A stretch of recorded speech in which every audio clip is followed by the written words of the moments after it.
the Board of Ed chair, the finance officer, and you, the CTE director.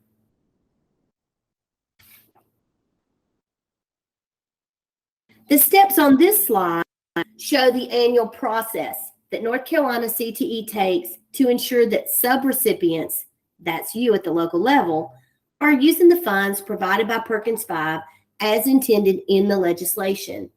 Notification occurs in June of each year via email to the CTE director and superintendent with an official letter from State Director Trey Michael attached. And you can see the process on the screen, again, outlined in the handbook, kind of what will take place. Okay, so how did you get to be one of the lucky few who are here today? I bet you're asking yourself that question right now. So let's talk about that. So we don't just pull out a dartboard and throw darts. We actually have a process, and it's a well-defined process. We develop a risk score that helps us identify and rank LEAs based on level of risk.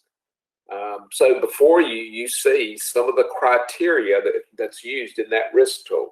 I want to point out, as you look at that list, you'll notice there's an asterisk beside performance on each of the performance indicator and measure of program quality. So you recall that using the latest data available, we could only use the performance indicators where data was available. And since we had some issues due to COVID-19, there were testing waivers and things like that. So we were unable to, just as you know, in the local application system, not all those performance indicators have data. That's the reason. So we did use those where data was available in our calculation. But we look at performance indicators, we look at credentials, concentrators. Those are all indicators of an effective CTE program. In other words, you're using the resources that are being provided to you effectively and providing a good return on investment. That you're planning strategically, and I like that word strategically, to achieve the goals associated with the legislated act, and you're executing your plans effectively. So all of these things that you see under the criteria are indicators of risk. The LEAs that have the highest risk factors based on these criteria are identified and selected to undergo either a desk audit or a full audit. Now with a desk audit, we focus on your records at the central office. So we'll come in and we'll look over your records there at your central office. With a full audit, we not only review those records at the central office, but we also visit your schools, those high schools and possibly middle schools in your LEA. We'll talk to principals, we'll talk to CTE support staff, the CTE teachers, and even students as part of this process. We'll look at your classrooms, we'll look at your labs. So a full audit, I'm sure you're getting the impression, a full audit is a much more comprehensive process than a desk audit. So after crunching the numbers, you were the lucky winners who are going to undergo the monitoring compliance visit during the 21-22 school year. So now let's talk about the instrument that we're going to use for this monitoring compliance visit. And Lee's going to carry us through that. Lee? Okay, 1 second. We had a question in chat. I was typing away and my microphone was on. Brett asked, will they get to see the score sheet? So no, we don't provide that. That's internal information, but we have been extremely transparent in telling you the criteria that of risk, how we develop your score. So your score is really irrelevant. It just lists, it gives us a ranking, and then we're able to kind of determine what our capacity is based on the highest level of risk that we have out there. And then we make a cutoff and determination on how many we can do as an RC team. So let's talk a little bit about the instrument. Again, being really transparent. I don't know that I ever saw this instrument until I got audited the first time. So we are being very transparent and letting you see it, certainly public information, but you're going to find it in the appendix of the handbook. So it's just the document that we use as an RC team to record compliance or non-compliance. It keeps us all really consistent, and we're all looking for the same things and evaluating districts as fairly as we can and consistently. It is aligned to Perkins 5. It's aligned to the local application and CLNA, and it's aligned to the CTE Fiscal Policy Guide, which is also aligned to Edgar and UGG, as Bob talked about. So there's 3 sections in the instrument: the local application, the local use of funds, and other administrative provisions. Each section has several indicators or standards with the legislative reference noted. And then beside each indicator, and I'll show you another slide here in just a second, we can see that a little bit better. We provide examples of evidence the district must provide to prove compliance. And again, these are examples. If you show us these things, history has shown us that we can evaluate compliance, but you might have other things, okay? Want to make sure you know those are, for the most part, examples. And a tip that we think will serve you well as you're starting to prepare your files, and your RC will be talking to you. You'll have an orientation session with them, and they'll talk to you about how they would like the documents. But if you make folders with those 3 sections, and then folders within those folders for each one of the indicators, it will be organized so well, and your RC will be so happy. Just saying, a happy RC. So Good tip, Lee. Isn't that a good tip? I know y'all out there in TV land like that tip. So this is kind of what it looks like. And I recognize that the screen is small, but again, you're going to need to go back to the handbook and kind of look through it and talk about it with your administrative assistant and other staff that's going to help you prepare, and your RC that will help you prepare. But just kind of labeled those sections there. A is the actual indicator. And then over there in the middle column, column B, lists the evidence examples that we might be looking for. The far right is where we select yes or no. Column C, you're either compliant or you're not. It's sort of black and white. I know y'all are all AG students, and you do not want to know in that column. You want a passing grade. But honestly, it's okay. Just go ahead and say to yourself, it is okay. I can learn from this experience. But then underneath there in section D, it just gives the RC an opportunity to provide additional feedback on the compliance. And we really take the opportunity to note commendations when we find them. We are happy to brag on you and want to brag on you. And we will definitely do that. If we find noteworthy processes or internal controls that support compliance, we're definitely going to offer those as commendations. If we think you're compliant, but maybe you could improve on this indicator, then we're going to offer some recommendations, just a way to improve your ability to show evidence of compliance. And then if you're non-compliant, we're going to select no, and we're going to list the evidences that we find for non-compliance. Bob? Thank you, Lee. Okay, so whether you're undergoing a compliance visit or not, of course, all of you are, but whether you're undergoing a compliance visit or not, you really need to keep an annual file of evidence on the indicators in the monitoring instrument. So if you're selected that way, if you're selected for an audit, you'll have your instrument, your evidence that Lee talked about, ready and readily available. What you don't want to do at this point is try to go in and construct records to fill in the gaps in your records just for this visit. So that's something we don't want you to do. Remember, too, this is a team effort. This is something that's not go it alone. You hear this commercial on TV where it's not go it alone business, or maybe you hear that on the radio. Well, that's what a monitoring compliance visit is. You've got to get the cooperation of other departments in your LEA.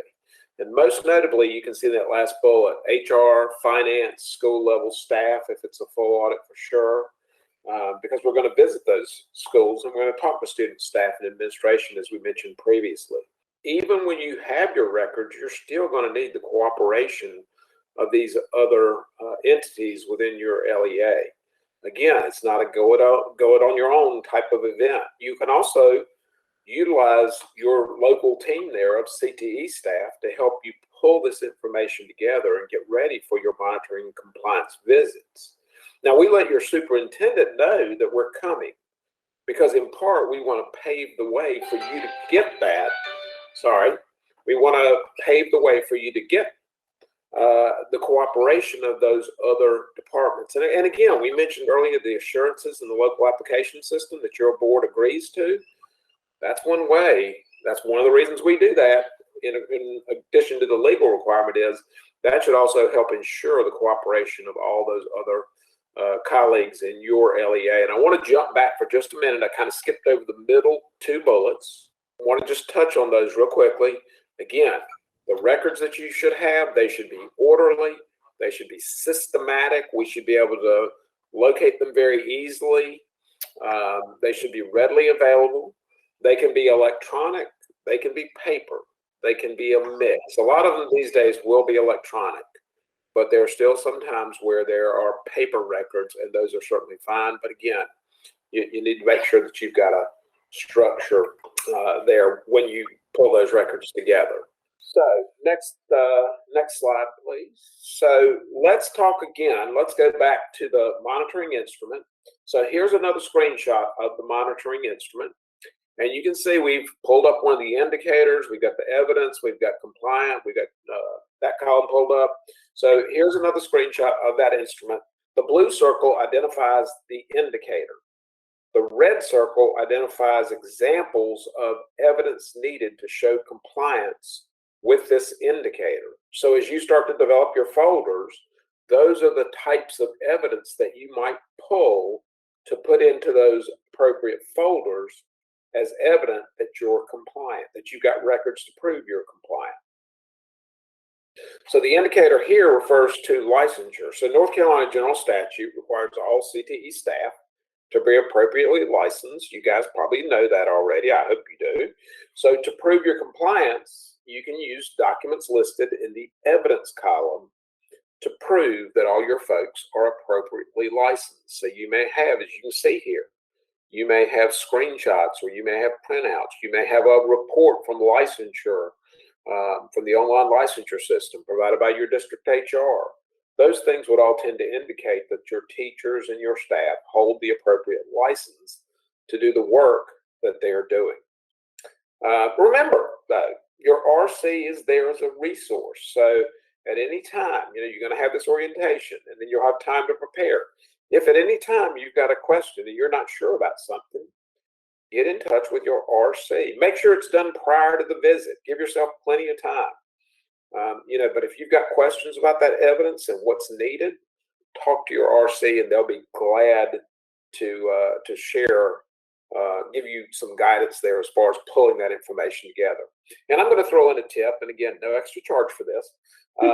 Based on the monitoring visits that I've taken part in, what we tend to find more issues with and concerns is probably with licensure than in any other area. So, hopefully each year you're going through and you're looking to make, you're looking at your teacher records, you're looking at those records to make sure that all your people are appropriately licensed and maintaining their licenses. And so that will save you just a lot of headache and aggravation if you monitor that as you go along. And again, that's probably the area where we see more issues when we do a monitoring visit. So again, just a tip. Lee? Okay, we're going to go now through each section of the instrument and show you some examples of the kind of documentation we would like for you to show us. Again, these are examples. And when you have the PDF of this PowerPoint, these links will just take you to a screenshot later in the PowerPoint, and there's a arrow that'll take you back. So before I show you these individual ones that I've got linked here, I just have a few tips. Again, free of charge. Bob and I are doing this free of charge. We want you to know a couple of free tips here. But really think about this as if you were coming in brand new to review this. These make good sense. We need things in Excel format if they come from an authoritative source in Excel format. Okay, so PDFs can be helpful, and they're great for things like photos or your registration handbook, but documents that really would be needed to be sorted or could be sorted or something like that, like your finances, your licensure report, your master schedules. If you can get something in Excel and you probably think it's probably easier for them to use in Excel, we want you to do that. but we do not want you to create it. We want you to pull it from its authoritative source, okay? So if something comes in Excel, we want Excel. The other thing, make sure you document your activities as you go through your CLNA this fall. You should have sample surveys, data that you've pulled from various resources, meeting agendas, notes from focus groups and stakeholder meetings. When we went through the monitoring compliance visit this past time, we did see some opportunities for improvement. People didn't exactly keep records of some things that would have really helped them document compliance with that CLNA. So that's just a tip or two tips there. So now let's take a look at a few of these. So I'm going to start, Bob's already talked to you about indicator number 1, where we're making sure that folks are appropriately licensed. So a licensure report that your HR staff pulls from their online licensure system is ideal here, okay? Especially if you're in a large LEA. Do not go to the online licensure system and print screenshots. We can look people up, and we do, for missing people. Get this licensure report, and this is something that you should be monitoring at the beginning of school. We also need a master schedule, again, pulled from PowerSchool in Excel format, so that we can see what they're teaching to make sure that the license on this licensure report matches. And some of those other examples there on that evidence, sometimes there's folks that have just been hired, so we might need a screenshot of what's inside the online licensure system that you've that your district has requested a provisional license, or that something is pending DPI approval. So that's what we mean by that. The more we can get on a report, the better. You are all pretty familiar with pulling master schedules, and if you're a new director, you'll get familiar. We've got instructions for that, but master schedules can be pulled from PowerSchool in Excel format, and that helps us easily organize and sort and find people, see quickly what they're seeing and compare what they're teaching in comparison to others. Registration materials. This might be a great time for a PDF. Okay. Some of you also might give us a Word file with a link. That's okay too, right? If things are stored online on your website, then instead of making us dig for it, a Word file with the link to your registration guide is very helpful, or any kind of registration materials. Some of you may still be using registration cards with students. There may be screenshots inside Major Clarity or some of those things. So again, the things we've listed in the instrument for you are just examples. You tell us, and this goes with indicator number 2. I forgot to mention that. When we're asking you to prove that you provide a free and appropriate career and technical education program and activities, etc. Bear with me just a second, because I'm kind of looking at the instrument at the same time. Also, that third indicator goes with the registration materials around the most recent North Carolina Standard Course of Study is used and doesn't require any student to pick a particular pathway. So for numbers 2 and 3, those registration materials can be important. And you'll find that we ask for the same evidences over and over. And so if you can just drop a copy in the folder for this indicator. We realize that. But some things can be used multiple times to prove compliance in different assurances. So the fourth one is about proof that you've conducted a comprehensive needs assessment not less than once every 2 years, right? So you will be in the middle of, well, at least beginning maybe, doing your new CLNA. So we're going to be looking for evidence of anything that you're doing when we get there and anything that you did in the prior CLNA. And these are just some screenshots of some examples of stuff we found. I think most of this might be from Brunswick. But you can see they really did a great job in documenting some CLNA activities. And this isn't all they gave me, right? This is just a few samples I want to show you. Beyond survey data, there's also their meeting notes. There's their agendas. And he even provided some pictures of him meeting with principals. So lots of things that you can provide to prove that CLNA documentation. Labor market data is another indicator on here. We ask to make sure that the job skills programs that you are having in your district are aligned to labor market data. So we definitely know how to use labor market data and we can go find it, but we want to know what you used. Maybe you use Star Jobs. Show us what you use. Show us, in this case, we've got an employer needs survey that somebody used, a strategic plan from the district that says, what they're targeting. So tell us what you use to make those decisions around programs aligned to current labor market data. One of the indicators says that you will link secondary and post-secondary. So how do you prove that? You might have an articulation agreement with your local community college. We have access to the state agreement, so that we're not as interested in that. We know that one exists. But in addition, what are you doing? So do you have an articulation agreement? Do you have memorandum of understanding with your local community college about certain initiatives there in the district, CCP, Con Ed, those kinds of things? And even agendas and minutes of meetings where you might meet with community college staff. I know some folks in Brunswick, they meet monthly. I think it's monthly. It's very often with the community college folks. Good partnership. You might have customized pathways. That could be with a couple of different indicators. Anything showing where you've customized the pathway documents to show the courses and sequences that you offer there in your district. Again, that might be a PDF, but it might also be a link to something that's housed electronically online. Career activities and services. One of the indicators says that you must provide career exploration and career development activities through an organized and systematic framework. So how do you prove that? Well, think about all the documents that you have where you have promoted a career awareness day, where you do job shadowing, interest inventories. It might be your CDC's plan of work, all kinds of things there where you can provide documentation. We also will get some information about this from the interview with the CTE director. And if you're selected for a full visit where we actually go out to the schools, we'll interview students and teachers as well. So you have to let us know about how you provide professional development programs for your teachers, faculty, principals, guidance counselors, etc.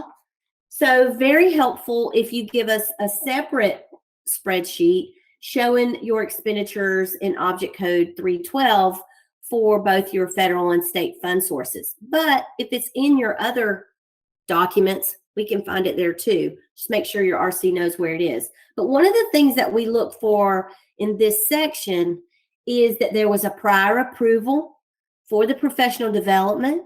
And you can see this little screenshot of something they do in Brunswick, but you can see where it was requested, that it was approved, that there's actually a code on here so that the sub or the registration or any expenses related to it will come out of this particular fund source. And then whenever they host professional development in district, there's a sign-in sheet. If it's outside professional development, you might have something proving that they went, a certificate or something that proves they actually attended. Concentrator survey, one of the indicators asks you to prove how you use an organized system for conducting the follow-up study to determine the effectiveness of career and technical education. And that's just concentrator survey information found inside PowerSchool.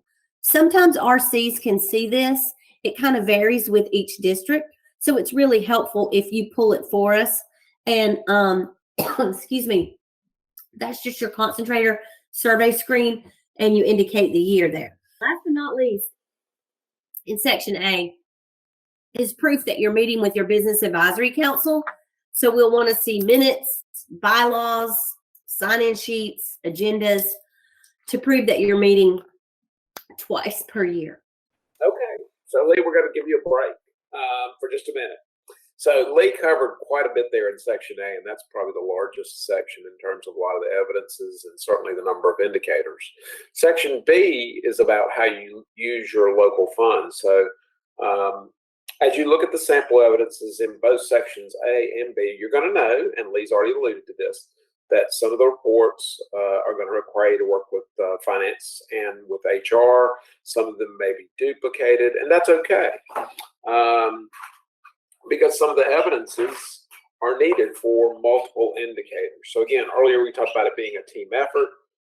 Again, it's time to talk to your HR folks. It's time to talk to your finance departments and any others, risk management or IT or whoever, to help you gather some of this information. It's also extremely, and I go back to this again, it's extremely important for you to organize your records using some type of organizational logic.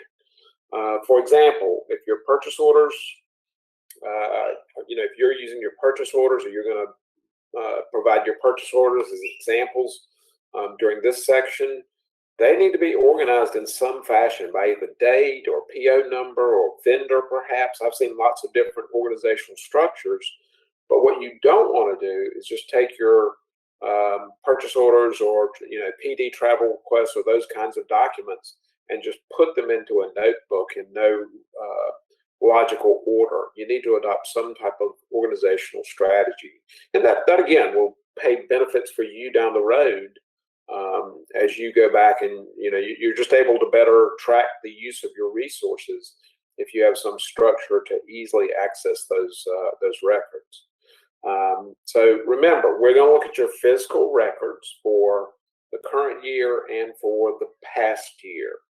So talk to your RV or your RC rather, and make sure you have all your records ready when your RC requests them. So let's look at some of those things that are going to be available for this section B. First is ABC transfer report. So you heard in the session yesterday about fiscal spending and doing so in a timely fashion.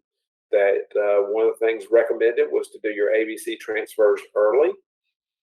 And so we're going to look at those. Are the transfers that you made appropriate? Did they follow the guidelines? So again, an ABC transfer report that your finance folks can help you get from the allotment system. You can use those as evidence if needed to prove that your ABC transfers were compliant with guidelines and guidance. So next, we want to see your expenditure reports. We want to see them in Excel format, as Lee mentioned, if at all available.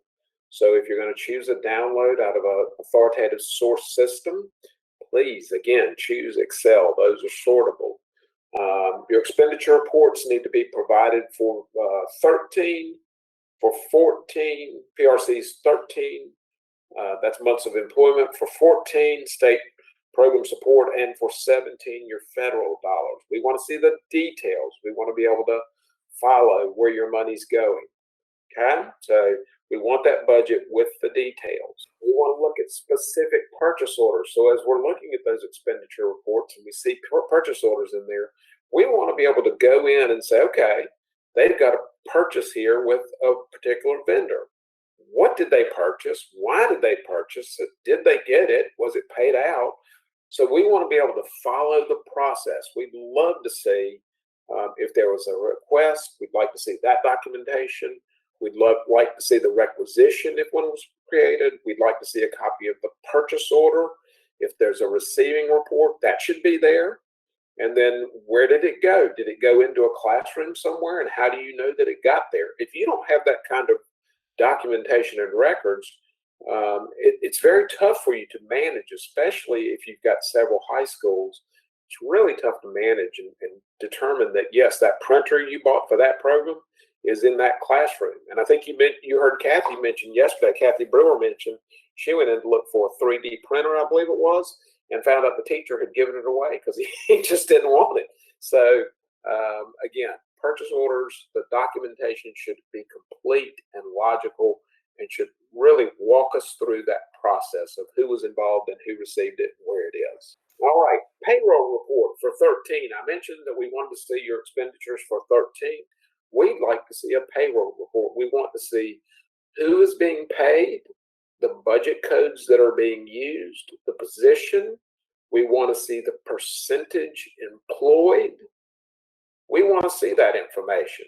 So just having a spreadsheet with a teacher's name and a program area and a month of employment is not enough. We really need more information than that. So again, we want to see those payroll reports, and they need to be complete because we need all that information. And Bob, I want to point out that on this screenshot, you don't see the first few rows because that did have the teachers' names. So if you're looking at this as an example of what we would want it with their names. Not their social, but their names. No, scrub the social. But yes, but we do want to, again, we do want it to be complete. And I've been to some districts where they were pulling 3 or 4 records together to try to get all that information for us. So again, work with your finance folks, HR if needed, to pull that information together effectively. All right, let's talk about time and effort documentation. So you see before you samples of semi-annual certifications. You see a PAR there, I believe on the right. It's a little fuzzy, but a personnel activity report. So again, you're going to use the appropriate documentation. The semi-annual certification is certainly an easier document to put together, but in those split-funded types of positions where there's maybe different assignments, then you're going to need to do PAR for those employees. Remember, your semi-annual certification, you're required to do that for CTE-funded positions. And sometimes your finance officer may say, no, those are just federal. No, in CTE, even though they're state dollars, we still need that documentation. The other thing is they need to be appropriately signed, and the date should reflect or should be recorded after the period ends. So you got a 6-month period from July 1 to December 31. So the date on that first semi-annual certification for the fall should be after December 31st. And then for the spring, it should be January 1 to June 30. And again, the signature should be after the June 30 end of that employment period. Even though they stopped working maybe, mid-June, it still needs to be after the period ends, okay? And then finally, equipment inventory is another good resource. I mentioned earlier, you need to be doing as required. You need to be doing your maintaining your inventories appropriately according to the fiscal policy guide.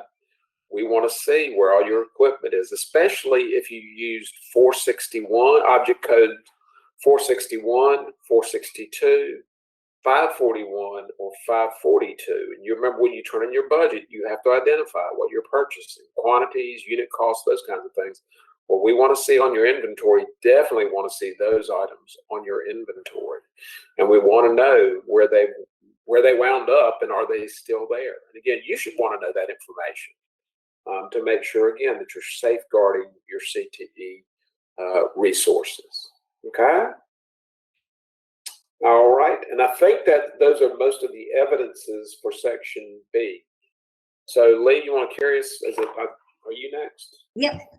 All right. Yep. So the last section in the instrument are those other administrative provisions. And many of these are available online. So again, you might provide a link to where those are, or you might provide screenshots. So a lot of you have a non-discrimination statement running on your email. So you might provide a screenshot of that, and you might assemble that into some kind of Word document or PDF to share with your RC. But you'll want to make sure that you still continue to post the non-discrimination statement in all CTE labs and classrooms. And if you're scheduled for a full visit, we'll probably see those when we go out. If you're scheduled for a desk visit, you might want to grab a few photos to share with your RC. So let's just kind of look at what some of those look like. And here we've just got some screenshots showing the non-discrimination that is posted on a website and where it's actually posted in a classroom. And then non-discrimination notices should go in all print and online publications. And again, here some screenshots of where these are found. This bottom one is actually in a teacher's email signature. I think it's like one of the coolest signatures ever with all those badges. But no, it's a little hard to see on your small screen, but that's what we mean by non-discrimination notices, evidence that you're actually using them. And then the last thing is your visiting student policy. That last indicator has to do with making sure that no one's being forced in or left out. So we kind of use this visiting student policy as evidence that there's local governance for dealing with students who are in a homeschool, private school, or possibly a religious school, a non-public school. Tell us about some common findings. All right, so let's talk about common findings. These are things that in our experiences we've run across, and they seem to be common across some LEAs. So we wanted to share our collective wisdom with you. So first of all, purchase orders or expenses not correctly coded with the appropriate purpose code or object code. So again, maybe you've got an item that you bought for your office to use administrative and you coded it with a 5120. That would be an example. Whoops, shouldn't have done that. That should have been a 6120 because you're using it in your administrative offices. Teachers not appropriately licensed for the courses they're teaching. And again, licensure is a big, we usually find a lot or find some in that area. Non-discrimination notice not posted in classrooms, not on online student and parent resources. So whoops, we've got documents and things out there and we forgot to attach that non-discrimination statement. Time and effort documentation incorrect, either dated prior to the end of the period, or in some cases, there were sometimes where they were told by their finance officer they didn't need that, and they took the guidance of their finance officer. Also, lack of evidence of annual evaluations, things that you've undertaken to sort of evaluate your program. So those are some things.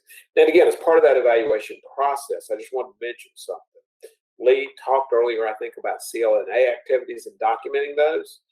And we had some LEAs who could tell us, yes, we had those meetings with our teachers. Yes, we had those meetings with our business people.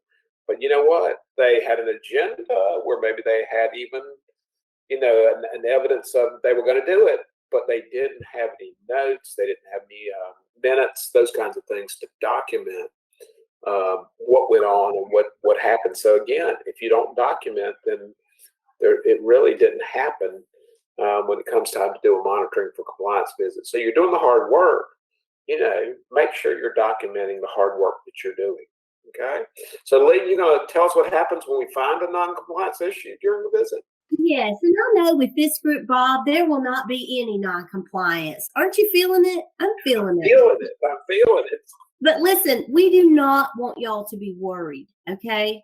We're probably going to find something, but do not be worried, okay? North Carolina CTE believes it is the intent of all district personnel to comply, and that we approach this whole process with this belief in mind. We don't believe that you go out there to purposefully code something wrong or buy something you're not supposed to or use funds the wrong way or, put this teacher in and they're not licensed. We know you don't mean to do that. And we really believe that. And that's our approach with this. We know that non-compliance issues happen for various reasons. Most of the time, it's because there's a lack of knowledge. You didn't understand, or no one in your district understood that it needed to be done a certain way. So our process is really intended to raise your awareness of any non-compliance issues and give the CTE administrator the knowledge and support necessary to bring those non-compliance issues into compliance with cooperative resolution. Say it with me. You don't have to turn on your mics. Cooperative resolution. So if we find non-compliance issues, we're going to give you a timeline, or you'll give us sort of a timeline for compliance.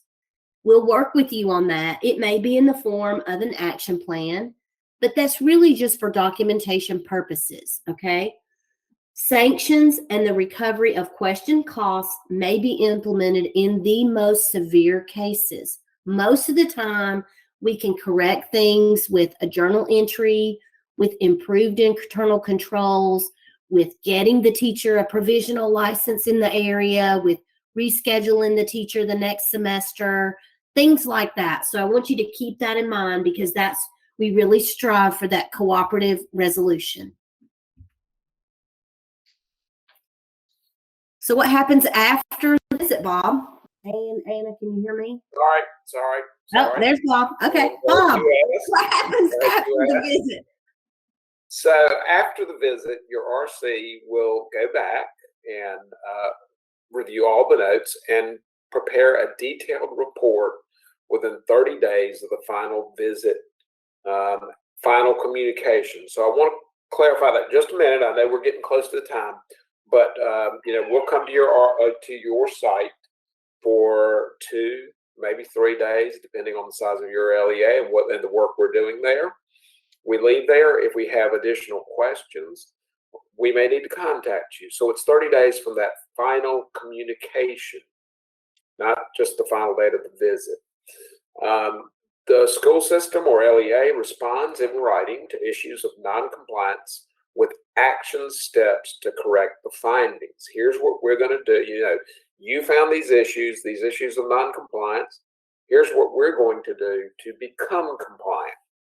So then that's sent back, and please follow the document, use the document that's in your guide, or in the handbook rather, excuse me. That's all detailed in there for you. Then the RC and DPI will review, and they'll either accept or request additional steps when you submit that action plan that you're going to submit. Then the LEA provides additional evidence of corrective action if needed. And finally, the RC closes out the audit with an official letter after reviewing everything. I do want to point out and remind you again that the response should follow the guidance and format provided in the handbook. And when you send that letter, it has to be on your LEA's letterhead. That's in the guidance, that's in the handbook. But I just want to reiterate that because that's extremely important. It has to be on your LEA's letterhead. Let's look at that handbook. And again, if you look at the appendix section, we've sort of walked you through the instrument now. We've walked you through a lot of the processes. In the appendix, you're going to find 2 things. The monitoring instrument. This is at the back of your handbook. You'll find the new monitoring compliance instrument. You need to look this over. I'd recommend that you look it over and think about where you currently stand. Are there improvements? Are there internal controls that will help you self-monitor? Again, there's also a sample corrective action plan. This is what you're going to use. This resource is provided to you with a format that you can use if issues are identified during your monitoring compliance visit. So again, in the appendix, you'll find both the instrument and once you get that detailed report, how will I respond to my RC? You're going to use that sample active correction plan as a template to guide your response. Okay. One of the best things about North Carolina CTE is how we help and support each other. You don't have to reinvent the wheel. Others have gone before you and are willing to offer advice and support. So last year, both Brunswick and Harnett County schools were monitored. And if we were face-to-face, which I can't wait until we all are together in Raleigh, we'd have these guys here talking to you. But instead, we've just kind of got some points to share with you from each of them. So, Bob, tell us about what Justin said in Harnett. Thank you, Lisa. So I'm gonna read real quickly, I think, what Justin shared in hopes that it will help you. He said, what helped us the most was starting early. While this is a CTE audit, you need information from finance and human resources, so get those requests in early. I printed out copies of the guidance document, shared it with my entire central services team. I gave them a week to review it and look for items that were related to their focus areas and start thinking of evidences they could provide. While my team was reviewing the document, I created a system of folders in Google Drive that matched the elements of the instrument. Once this was finished, I gave access to all team members, which freed them to upload any evidences they had collected. After everyone uploaded any evidences they had, we focused on areas that had little to no evidences to see if it was an area where we needed to improve. or we needed to reach out to school level personnel for additional evidences, and his thoughts on the visit and the outcome. We found the visit to be a very positive experience. When you're focused on doing the work, sometimes you don't stop to celebrate your successes, but having an outside group complement our efforts really meant a lot to our team. We found that one of our biggest weaknesses was record keeping at meetings and having a plan in place and we have a plan in place to remedy that in the future. And we asked him, how will you use the results of your of the visit to improve your program? And he said, as soon as we got our results, I was sure to share them not only with my team, but with our advisory board and district leadership, i.e. superintendent, not only for the celebrations, but equally importantly, to highlight the areas we needed to improve. Meeting minutes was one of our biggest deficiencies. Our team was having the conversations, doing the work, but not doing a good job of recording the results. The more people involved in the plan, the more people involved in the plans to improve, to identify deficiencies, the more likely we are to be successful. And finally, we asked him if he had any tips or suggestions to make things go smoothly, i.e., I wish I had kinds of things. And he said, rerun your budget and your HR reports again as close to the team's arrival as possible. This gives them the most accurate picture of what's going on in the district since things change so often. And he said, remember, the RCs are on your side. Be open, be honest. They're there to help you recognize ways to improve your district and help correct any errors you may be unaware of. So Daryl Cheers is the assistant superintendent, also CTE director in Brunswick County. He said to prepare for the visit, the most important thing he did was form an audit team. He had his administrative assistant, his CIMC, his career ready coordinator, and Center of Advanced Studies coordinator. They went through the Monitoring for Compliance handbook, and they assigned each indicator to a team member. Then they developed a checklist and timeline. They created a Google folder for each indicator where the team member would drop evidence to support the indicator. Their thoughts on the visit. His goal for the CTE department is continuous improvement, and he welcomed the visit and the opportunity to make improvements so that the department could use those recommendations to move forward. He's going to use the results of the visit. He reconvened the audit team to review the results. They developed some procedures to ensure the findings would be corrected and not occur again in the future. And his tip list, or I wish I had done thing, don't hesitate to reach out to other directors who've recently had the opportunity to experience an audit and communicate with your RC. They are outstanding resources. All right. So at this point, wanted to talk a little bit about questions and also next steps. So again, as Lee mentioned earlier, your RC will be in touch with you to schedule the visit and also to schedule an orientation.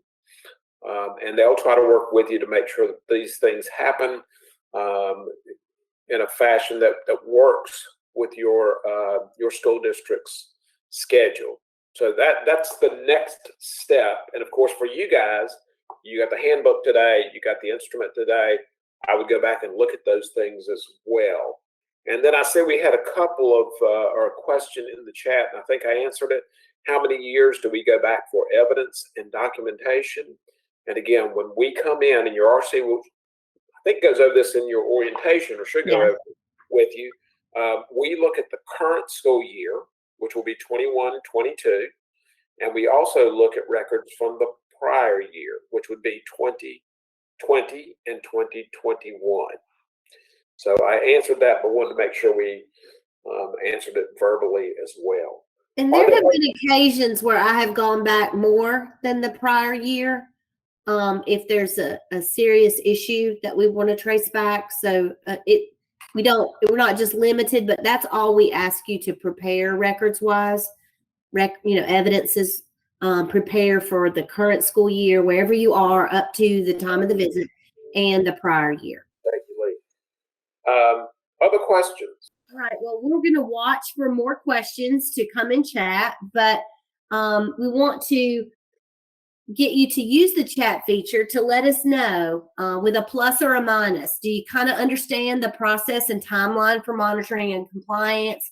Can you recognize some of the evidences that you're going to need to find? And as Bob said, and just reiterating one more time, your RC will be in touch with you if they haven't already to schedule that orientation. And Angela, that's when they'll explain whether it's a desk or a full, because that'll be part of that orientation.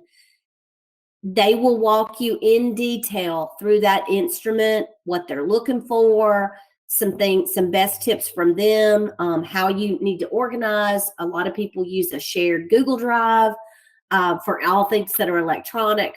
But again, your RC, this today was just sort of to introduce you to the handbook. You've got it now as a resource. Just like Daryl and Justin said in their comments, your RC is going to hold your hand all the way through this process. So you want to keep that line of communication open. And we're excited about this. I know that you're probably nervous and you're like, why are you excited? But we love coming in your district. And so this is a great excuse for us to come in. Hopefully, if we'll get to interview students. I haven't talked to students in 2 years. I haven't talked to teachers. Well, I saw a few the other day, but for the most part, it's been almost 2 years. So I kind of need that fire. I need that contact with my people. So we're really looking forward to it. And I can promise you that on the other side of it, you're going to feel just like Justin and Daryl, and you'll have seen the benefit and the value of us helping you drive improvement that you need in your district. Thank you for attending today, and hope you have a great afternoon. Thank you all. Lee, do they need to do the session evaluation? Oh, yeah. Don't forget the session survey. If you haven't, you can access it anytime. Just put it in there as the monitoring session. We'll know. Please do the session survey and let us know some feedback. Thanks. Thanks, everyone.